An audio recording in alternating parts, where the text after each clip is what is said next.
Are you okay in there?" The sobbing stopped immediately. Behind the employee restroom door, someone was trying to pull themselves together, but Marcus Washington could hear the broken breathing of someone whose world was falling apart. I'm fine," came a shaky voice. "Just finishing up." Marcus looked down at the name tag on the floor. Esperanza Morales, Custodial Services. He was supposed to be Michael Henderson today, just another new hire at Thompson Premier Market store number 442. But something about that desperate crying made him forget his cover story. "Look, I know we don't know each other, but you don't sound fine. I'm Mike, by the way. New guy." A long pause. Then the door cracked open, revealing a woman in her 40s with red, swollen eyes and hands cracked from chemical cleaning products. "I'm sorry you heard that," Esperanza whispered, stepping out while wiping her face with a paper towel. "It's just, my daughter needs medicine, and I can't afford it anymore." "What happened to your insurance?" "They said I don't qualify anymore. Something about my hours being too low, but I've been working here for 4 years. I don't understand what changed." Marcus felt his jaw tighten, but he kept his voice gentle. "How many hours are they giving you now?" "Maybe 25 a week if I'm lucky. Sometimes less. Mr. Fisher says it's corporate policy, but..." She trailed off, fear creeping into her eyes. "I shouldn't be talking about this. What if I told you that this conversation between a disguised billionaire CEO and a desperate mother would expose one of the most shocking workplace scandals in corporate America?" Welcome to Echoes of Grace, where we share the stories that powerful people don't want you to hear. I'm your host, and what you just witnessed was the moment that would bring down an entire network of corruption. Have you ever wondered what really happens when the boss isn't watching? Have you or someone you know ever been treated unfairly at work? Maybe you've watched a coworker suddenly lose hours for no clear reason, or seen someone struggle to afford basic necessities despite working full-time. If you've ever felt powerless in your workplace, if you've ever wondered whether your company's leaders truly understand what their employees face every day, then you need to hear this story. And if you want to join a community that refuses to stay silent about injustice, hit that subscribe button right now.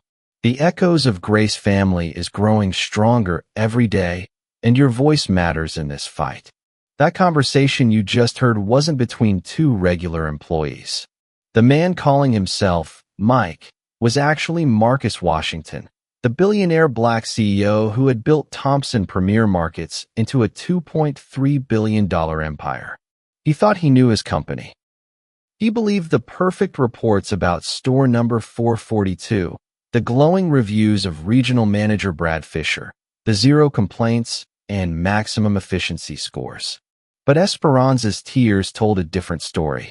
While Marcus sat in boardrooms discussing record profits, this mother was rationing her diabetic daughter's insulin. While executives celebrated cost-cutting victories, a 16-year-old girl was one missed dose away from a life-threatening emergency.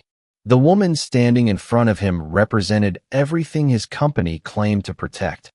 Hardworking people lifting up their communities, families building better futures through honest work. But the system was crushing her, and the man responsible was stealing from her while getting rewarded for it. What Marcus Washington discovered in the next 48 hours wasn't just unfair, it was criminal. A conspiracy that reached far beyond one store, affecting hundreds of workers who looked just like the customers they served every day. The truth was worse than anyone could have imagined. And it all started with a simple question: are you okay? 3 months earlier, Marcus Washington sat in his corner office on the 42nd floor of Thompson Premier's corporate headquarters in Atlanta. At 52, he had accomplished what most people only dream about. Starting with a single corner store his grandfather left him in 1995, he had built Thompson Premier Markets into an empire spanning 847 locations across the Southeast. The numbers were staggering. $2.3 billion in annual revenue, 34,000 employees, and a company that served over 2 million customers every week. As one of only 12 black CEOs leading Fortune 500 companies, Marcus carried the weight of representation on his shoulders, determined to prove that success and social responsibility could walk hand in hand, lifting communities through opportunity and respect for every team member. That wasn't just Thomson Premier's mission statement. It was Marcus's personal promise. He had grown up in these same communities, knew what it meant to stretch a dollar, to work multiple jobs just to keep the lights on. His company would be different. The quarterly reports spread across his mahogany desk told an inspiring story. Store number 442 in Jacksonville consistently ranked among the top performers. 98% employee satisfaction, 0 HR complaints, operational efficiency scores that made other regional managers jealous. Regional manager Brad Fisher had transformed what was once a struggling location into a model operation. This is how you do it right, Marcus had told his executive team just last week, pointing to Fisher's numbers. Cost control without sacrificing employee morale. Efficiency without losing our humanity. But while Marcus celebrated these victories from his glass tower, the real story was playing out 700 miles away in a cramped apartment where Esperanza Morales sat at her kitchen table, surrounded by medical bills and past due notices. 15 years ago, she had fled violence in Honduras with nothing but hope and her infant daughter Isabella. America promised opportunity for those willing to work hard, and Esperanza had believed that promise. She worked double shifts, learned English at night classes, saved every penny to give Isabella the life she deserved. When Isabella was diagnosed with type 1 diabetes at 12 years old, Esperanza's world shifted. The endless doctor visits, the expensive insulin, the constant worry about blood sugar levels. It would have crushed most people. But Esperanza found strength she didn't know she possessed. Thomson Premier's health insurance covered everything, and her steady custodial job provided the stability her family needed. Isabella was now 16, honor roll student, planning for college. She wanted to study medicine, inspired by the nurses who had helped her learn to manage her condition. Esperanza worked nights so she could attend Isabella's school events during the day, beaming with pride as teachers praised her daughter's determination and kindness. Everything was working according to plan. The American dream was finally within reach. That was before Brad Fisher decided Esperanza's hours needed to be optimized. Have you ever watched someone's dreams get shattered by forces beyond their control? Have you ever seen a hardworking person get punished for someone else's greed? Drop a comment below and tell us about a time you witnessed workplace injustice or experienced it yourself. Your story matters, and this community is here to listen. Marcus had planned this undercover visit carefully. Official corporate visits always came with advance notice, scripted presentations, and managers putting on their best behavior. If he wanted to see the real Thomson Premier markets, he needed to become invisible. Michael Henderson was a laid-off construction worker from Tampa, desperate for any job that offered steady hours and benefits. The backstory was simple, believable, and would let him blend in with the early morning crew without raising suspicion. He'd parked his BMW 3 blocks away and walked to store number 442 wearing clothes he'd bought at a thrift store. The worn work boots, faded jeans, and company polo shirt made him look like any other employee starting another day of hard work for modest pay. But finding Esperanza crying in that restroom had thrown his plan completely off track. As she stood there wiping her eyes with a paper towel, Marcus could see the exhaustion written in every line of her face. Her hands were cracked and raw from constant exposure to cleaning chemicals. Dark circles under her eyes suggested she hadn't been sleeping well. This wasn't just someone having a bad day. This was someone drowning. "I'm sorry," Esperanza said again, clearly embarrassed. "You probably think I'm crazy, crying at work like this." "Actually, I think you're human," Marcus replied gently. "And humans cry when they're hurting. What's going on with your daughter's medicine?" The kindness in his voice seemed to break something loose in her. For a moment, the words came pouring out. Isabella has type 1 diabetes. She needs insulin every day or she could die. The company insurance used to cover everything. Doctor visits, test strips, insulin, all of it. But 3 months ago, they said I don't qualify anymore because my hours dropped below 30 per week. Marcus felt his stomach drop. Federal law required companies to provide health insurance to any employee working 30 hours or more per week. If Esperanza's hours had been cut, it wasn't by accident. How much does the insulin cost now? $340 a month, plus another $100 for test strips and supplies. Esperanza's voice cracked. I make maybe $800 a month now, if I'm lucky. After rent and food, there's nothing left. The math was simple and devastating. Even with Florida's Medicaid expansion, the gap between Esperanza's reduced income and Isabella's medical needs was insurmountable. What have you been doing? Marcus asked, though he was afraid of the answer. I've been making it stretch, giving her less than she needs sometimes. I know it's dangerous, but I don't know what else to do. Tears started flowing again. Last week, she collapsed at school. Her blood sugar was so high they almost called an ambulance. I had to lie and say she forgot to take her insulin that morning. Marcus closed his eyes, feeling sick.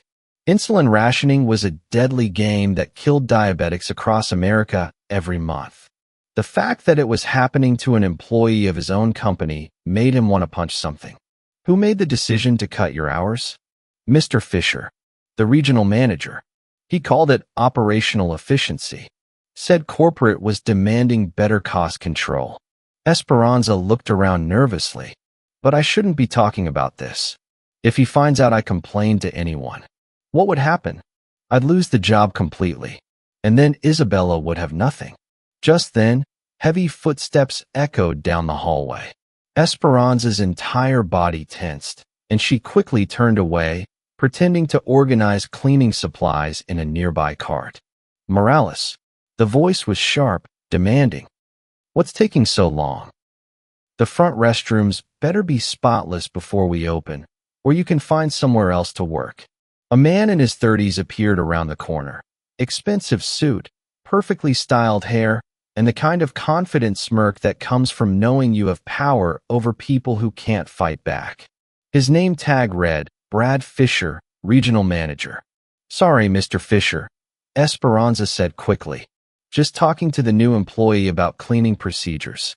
Fisher's eyes landed on Marcus with obvious suspicion. New guy, huh? Well, here's your first lesson. Chit-chat time is over. We run a tight ship here, and dead weight gets cut loose fast. Are we clear? Crystal clear, sir, Marcus replied, forcing himself to sound humble while his blood boiled. Fisher walked away without another word, leaving behind the scent of expensive cologne and the unmistakable aura of a bully who enjoyed his power a little too much. How many families are struggling to afford basic health care while working full-time jobs? Have you or someone you love ever had to choose between medicine and other necessities? Share your story in the comments. Let's talk about why this is happening in the richest country in the world. Marcus couldn't sleep that night. Every time he closed his eyes, he saw Esperanza's cracked hands and heard the fear in her voice. One employee's struggle might be an isolated incident, but his instincts told him this was bigger, much bigger. The next morning, he returned to store number 442 as Michael Henderson, ready to dig deeper. What he discovered over the next 48 hours would haunt him forever. His first breakthrough came during his lunch break. While eating a sandwich in his rental car, Marcus used his CEO access to pull store number 442's employment records. The numbers made him sick. 23 out of 31 hourly employees were working fewer than 30 hours per week. But here's the kicker. The store's labor hours hadn't decreased. Someone was getting those missing hours, and Marcus was determined to find out who. He found his answer in the timesheet records. Buried among legitimate employees was Brandon Fisher, same last name as the regional manager. This Brandon had been collecting exactly 847 hours over the past 3 months, always working the exact hours that had been cut from other employees. Marcus cross-referenced the payroll records. Brandon Fisher's paychecks were being deposited into an account that belonged to Brad Fisher. The regional manager was literally stealing hours from his own employees and paying himself with the money. Back inside the store, Marcus started documenting everything. Using his phone's camera, he captured photos of the work schedule, a mess of crossed-out names, penciled-in changes, and deliberate hour reductions. Esperanza's name appeared consistently, but her hours kept shrinking week by week. "It's like a puzzle that never makes sense," said Tanisha Williams, a 28-year-old single mother working in the deli department. She showed Marcus her schedule from the past month. 15 hours one week, 32 the next, then 18, then 27. "How am I supposed to plan my life around this? How do I arrange childcare when I never know if I'm working?" The schedule chaos wasn't random, it was calculated. By keeping employees' hours unpredictable and below the 30-hour threshold, Fisher could deny benefits to everyone while maintaining plausible deniability. Corporate efficiency demands. He'd tell anyone who questioned the cuts. But the timesheet manipulation was just the beginning. Marcus watched Fisher patrol the store like a hawk, timing employees' bathroom breaks and docking pay for what he called excessive personal time. When Destiny Jackson, a 6-year cashier, took 4 minutes too long on her break, Fisher subtracted 15 minutes from her timesheet. "You can't afford to waste company time," Fisher told her. "There are plenty of people who'd love your job." The health and safety violations were even worse. In the cleaning supply closet, Marcus found toilet bowl cleaner being used to mop floors because Fisher had refused to buy proper cleaning products. Bleach-based cleaners were stored right next to ammonia-based products, a combination that could create deadly gas if mixed. Esperanza was working alone in areas that required 2-person safety protocols, lifting heavy equipment without proper back support, and using damaged cleaning tools that should have been replaced months ago. When she complained about a broken mop bucket that soaked her uniform every shift, Fisher's response was brutal. "Learn to work around it, or find another job." Here's something that will shock you. Wage theft costs American workers more money than all robberies, burglaries, and car thefts combined. We're talking about $15 billion every year, stolen from the paychecks of people who can least afford to lose it. And cases like this one prove that some of the biggest thieves wear expensive suits and carry corporate titles. The demographic pattern Marcus discovered was equally disturbing.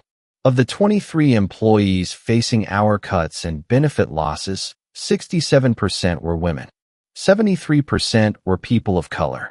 85% were immigrants or first-generation Americans. Fisher wasn't cutting hours randomly. He was targeting the most vulnerable people, the ones least likely to complain or fight back. Single mothers who needed any job to survive. Immigrants who feared deportation if they made trouble. Young people with no other options. Jerome Thompson, a 19-year-old stock clerk, learned this lesson the hard way. When he questioned why his shifts kept getting shorter, Fisher cut his hours to just 12 per week and scheduled him to close Sunday night, then open Monday morning with only 8 hours between shifts. "It's punishment," Jerome told Marcus during a quiet moment restocking shelves. "He's showing everyone what happens when you ask too many questions." The retaliation tactics went beyond scheduling. Fisher had installed security cameras focused on employee areas, timing lunch breaks down to the minute.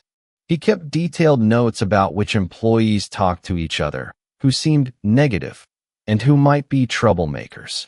Then came the phone call that changed everything. Marcus was organizing inventory in aisle 7 when his phone buzzed. Unknown number, but something made him answer. "Mr. Henderson? This is Isabella Morales. I got your number from my mom. She said you were nice to her at work." The 16-year-old's voice was weak, shaky. "I'm at school, but I feel really sick. My blood sugar is really high, and Mom can't afford the insulin I need. She's been giving me less so it lasts longer, but I don't think it's working. Marcus felt his chest tighten. Where are you right now? The nurse's office. They want to call an ambulance, but Mom says we can't afford it. I'm scared. This was the moment Marcus realized he wasn't just investigating corporate misconduct. He was racing against time to save a child's life. And every minute Fisher's scheme continued was another minute Isabella spent in danger. The investigation had revealed a web of abuse, theft, and deliberate harm targeting the most vulnerable workers. But hearing Isabella's frightened voice made it personal. Over the next 48 hours, Marcus Washington became Michael Henderson completely.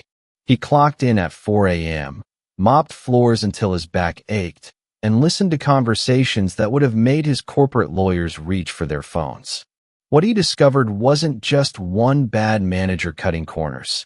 It was a criminal enterprise operating inside his own company. The first red flag came during his second shift. Marcus watched Fisher emerge from his office with a red pen, walking over to the time clock computer. Pretending to organize nearby shelving, Marcus filmed as Fisher pulled up employee timesheets and started making changes. Esperanza's timesheet showed 32 hours for the week, but Fisher reduced it to 28. Tommy Rodriguez, a stock clerk, had his 35 hours cut to 29. Sarah Chun, a cashier, dropped from 33 to 26. Every change kept employees just below the 30-hour threshold for health insurance eligibility. But Fisher wasn't just cutting hours, he was stealing them. Using his phone's hidden camera, Marcus captured Fisher adding those stolen hours to an employee named Brandon Fisher. A quick search revealed this was Fisher's nephew, who had never worked a day at the store but somehow earned $847 every week.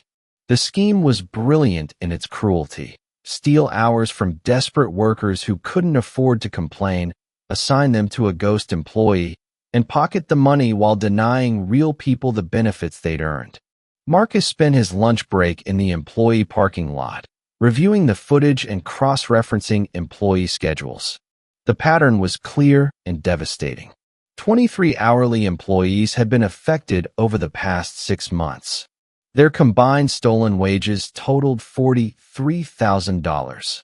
Money Fisher had been funneling into his own account while these families struggled to survive.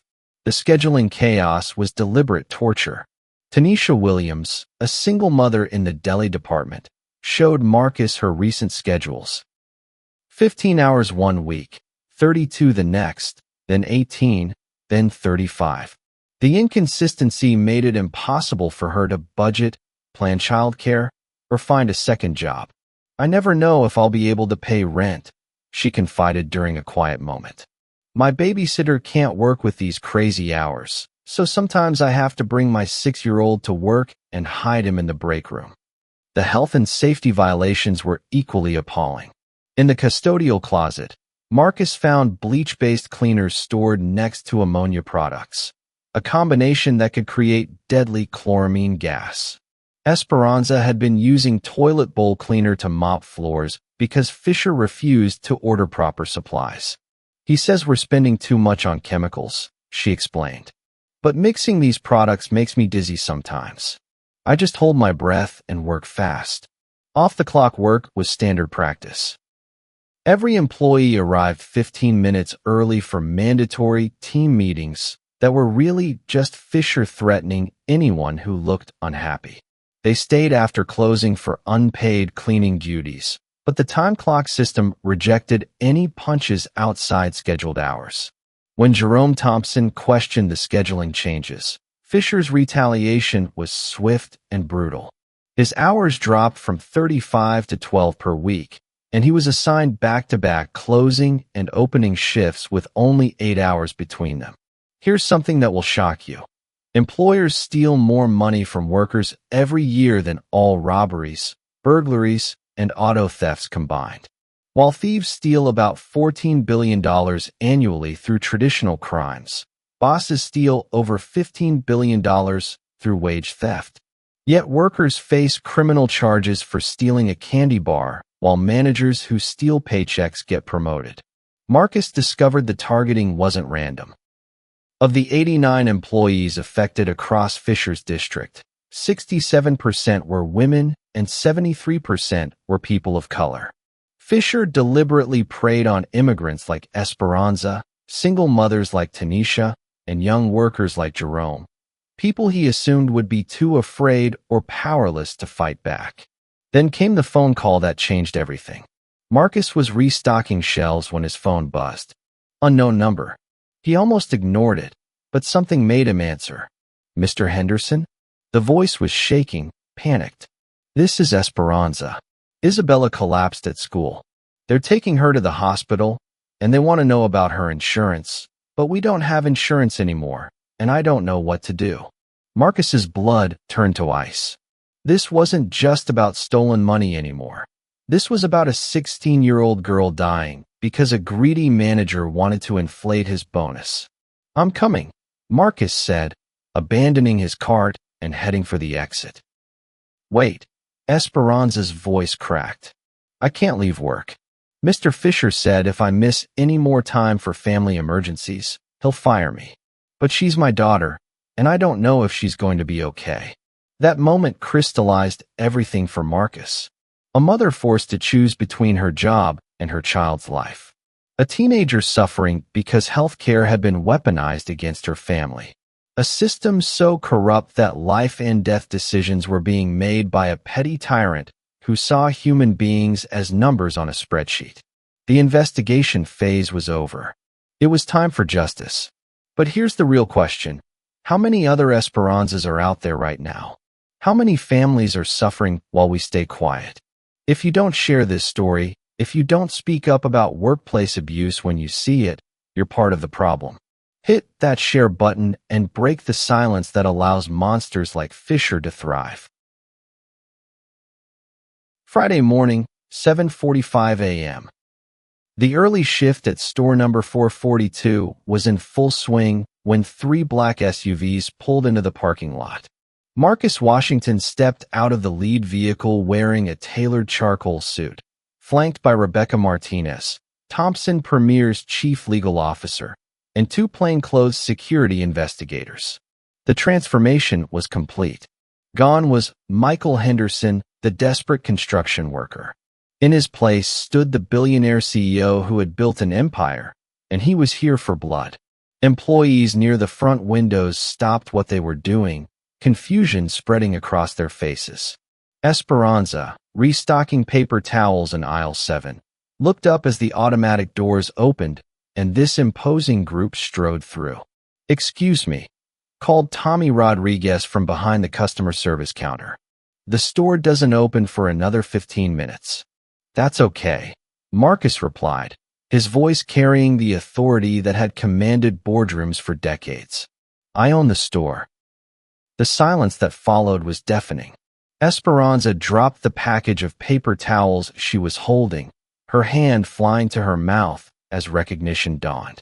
Brad Fisher emerged from his office, confidence radiating from every step.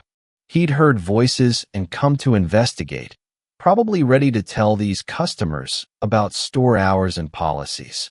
His smile was practiced, professional, ready to charm whoever these important-looking people might be. "Good morning, folks. I'm Brad Fisher, Regional Manager. How can I help you today?" Marcus pulled out his phone and pressed play. Fisher's own voice filled the air, clear as day. The immigrant ones never complain. They're too scared of getting fired to make trouble. That Morales woman would work for nothing if I asked her to. The color drained from Fisher's face like someone had opened a valve. "That's you, isn't it, Brad?" Marcus asked calmly. "Talking about Esperanza Morales. The woman whose daughter almost died because you stole her health insurance." I don't know what you're talking about. Who are you people?" Marcus stepped closer, his voice dropping to a deadly whisper. "I'm Marcus Washington. I'm the CEO of Thompson Premier Markets. And for the past 2 days, I've been Michael Henderson, the new guy you've been ordering around." Fisher's legs nearly gave out.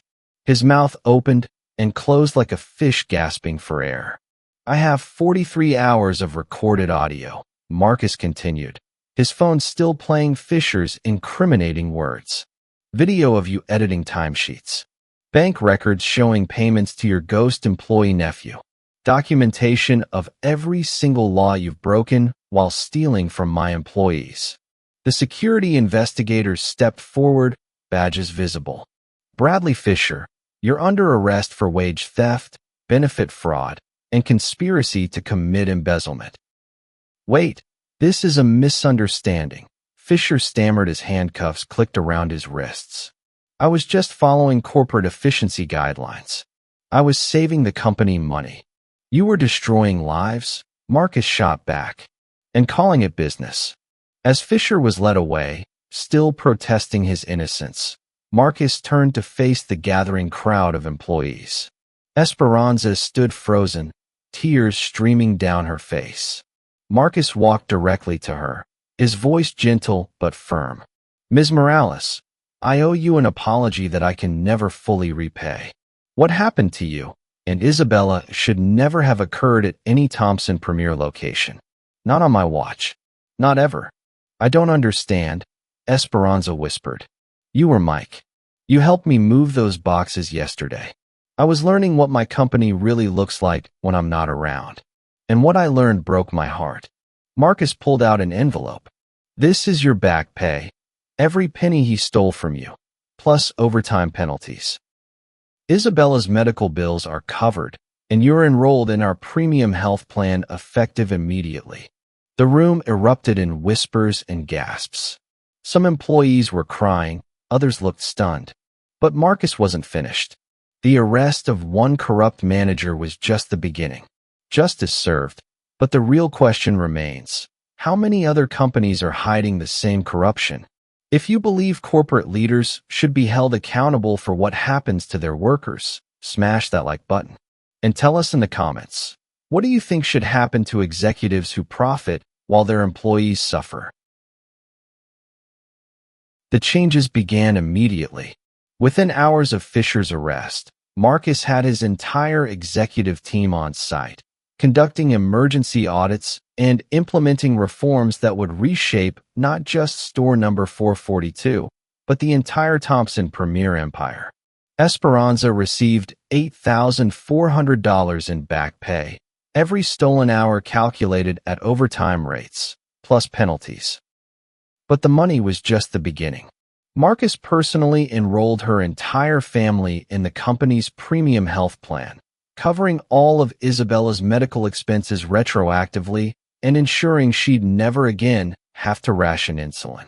I can't accept all this, Esperanza protested, staring at the check with shaking hands. It's too much. It's not enough, Marcus replied. But it's a start. The systemic changes came fast and fierce. Thompson Premier installed biometric time clocks at every location.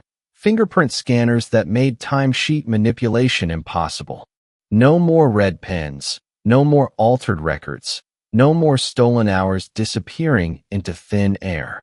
The new AI-powered scheduling system was even more revolutionary.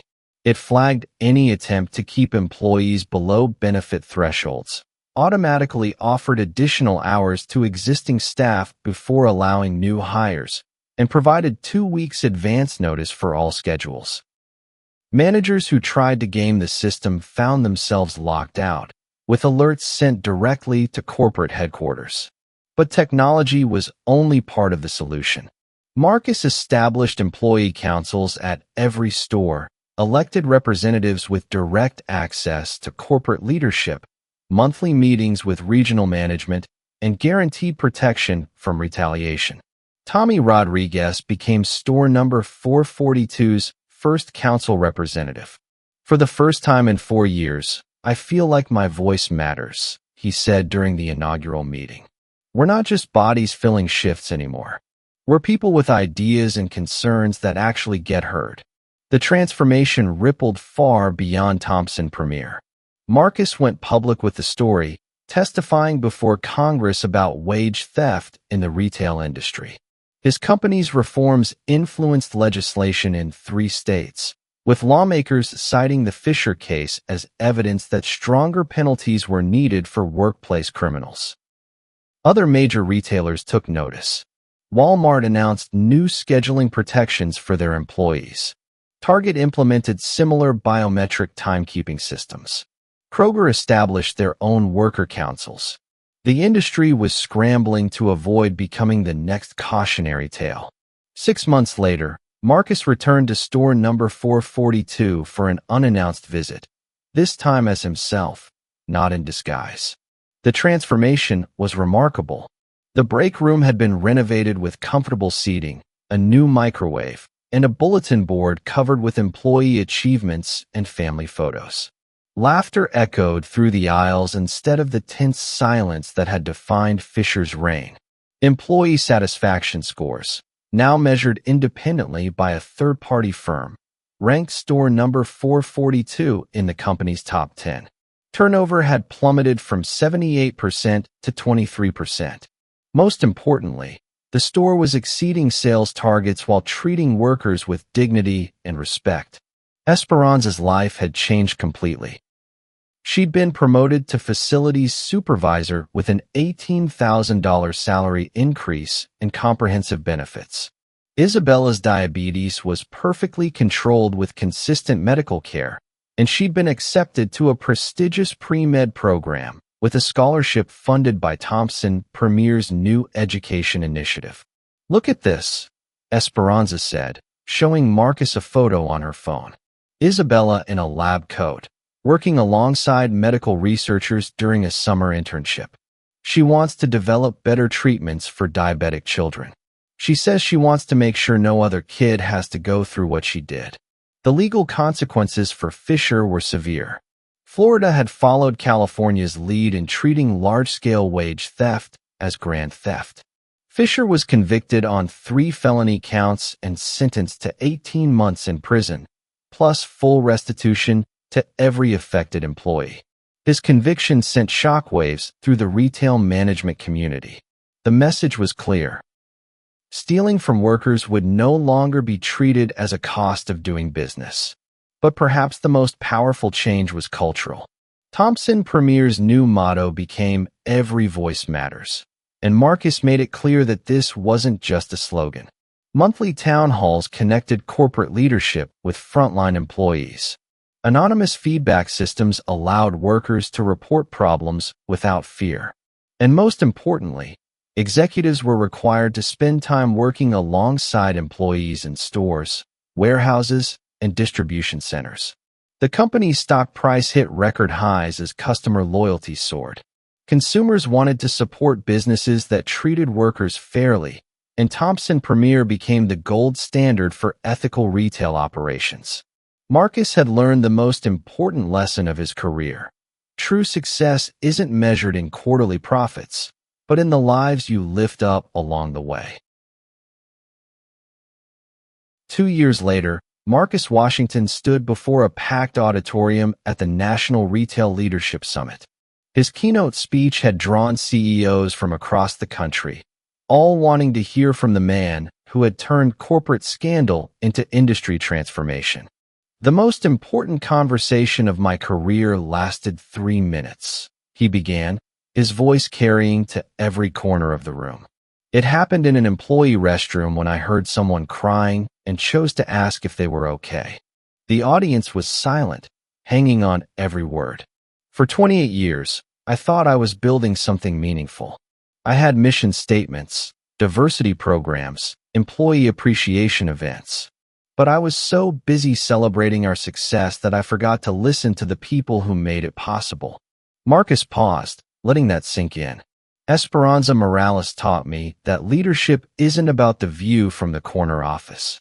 It's about having the courage to see what's happening on the ground floor. It's about understanding that every decision we make in boardrooms affects real families in real ways. He pulled out his phone and showed a photo of Isabella in her medical school graduation cap, beaming with pride. "This young woman almost died because I wasn't paying attention. How many other Isabellas are out there right now?" How many Esperanzas are crying in employee restrooms while we pat ourselves on the back for quarterly profits? The room was completely still. Corporate responsibility isn't about charity campaigns or feel-good press releases. It's about creating systems that protect the most vulnerable people in your organization. It's about choosing humanity over margins every single time. Marcus stepped closer to the microphone for his final words. Sometimes all it takes is someone willing to stop and listen. The question is, are you listening? If this story moved you, if it opened your eyes to injustice happening right now in workplaces across America, then you have a responsibility to act. Subscribe to Echoes of Grace and hit that notification bell. We're exposing the stories that powerful people don't want you to hear. Share this video. Comment below with your own experiences. And most importantly, speak up when you see injustice, because your silence enables their cruelty.